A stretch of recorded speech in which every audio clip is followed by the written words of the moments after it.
Hey y'all, welcome back to my channel. I'm so excited to share this with you all today. So today we're going to be talking about fear and how to overcome it in order to implement changes. So fear by definition, and I have it pulled up right here, is an unpleasant emotion caused by the belief that someone or something is dangerous, likely to cause pain or threat. So as you're thinking about the change or the action step you have to make, the first thing you need to do is determine where is the threat here. Is it a threat to my old habits? Is it a threat likely to cause pain because I'll have to lose some friendships? Is it a threat and likely to cause pain because I have to lose a relationship? Is it a threat to the way I've always been taught to do things? Is it a threat to my comfort zone? Determine what the threat is. Determine where the pain will most likely come in because our brains are survival mechanisms, right? And way back, it had to, like, people had to be on alert just in case bears or other things came in and threatened their livelihood. Well, today sometimes we hesitate when making an action because we're like, wait, this is a threat to the way I've always done things. This is a threat to the way my family has always done things.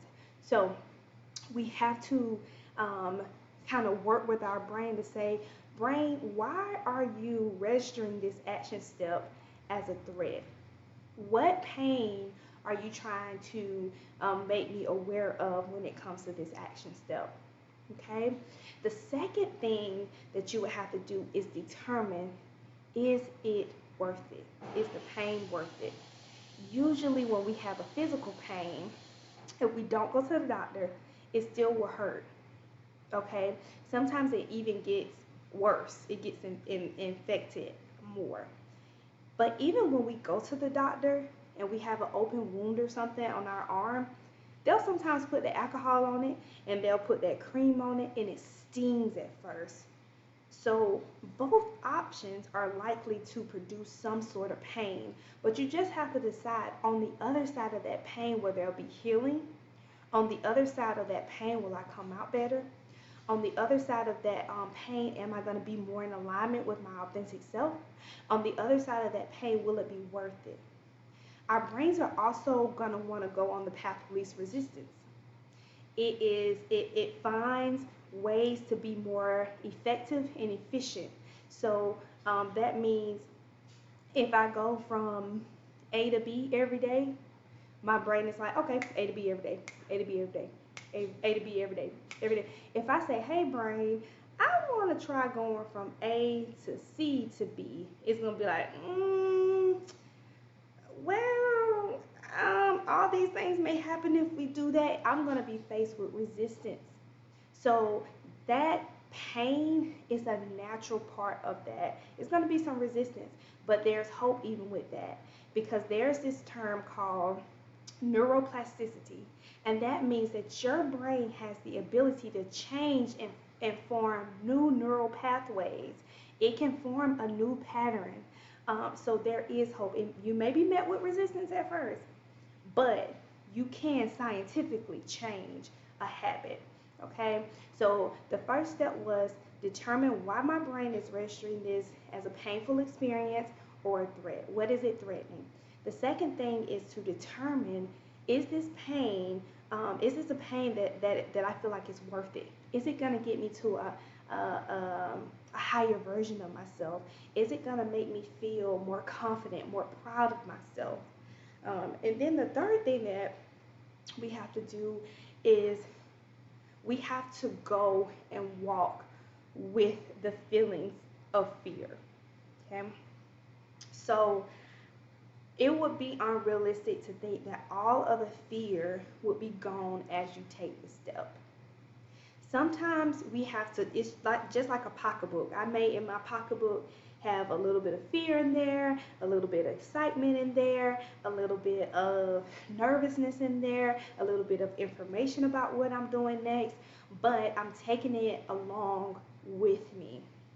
I think sometimes we wait until we feel completely fearless to do something, when typically the opposite happens.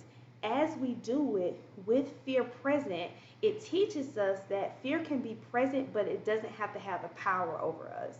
I can feel and experience fear, but I determine the meaning that I attach to the action.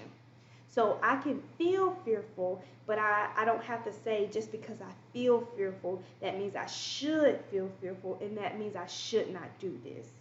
Okay?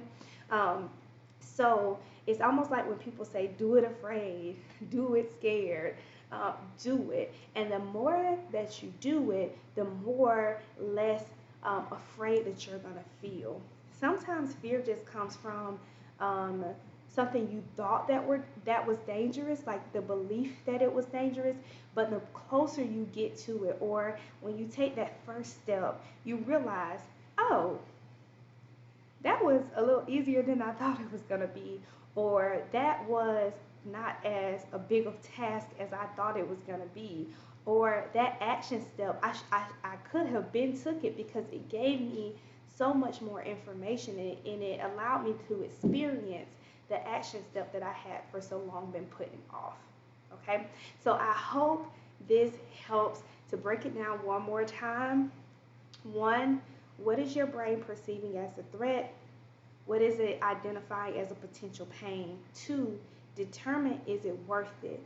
What will come on the other side of this pain? And three, allow yourself to feel that pain and feeling afraid, but do not give it the power over you to stop the action step.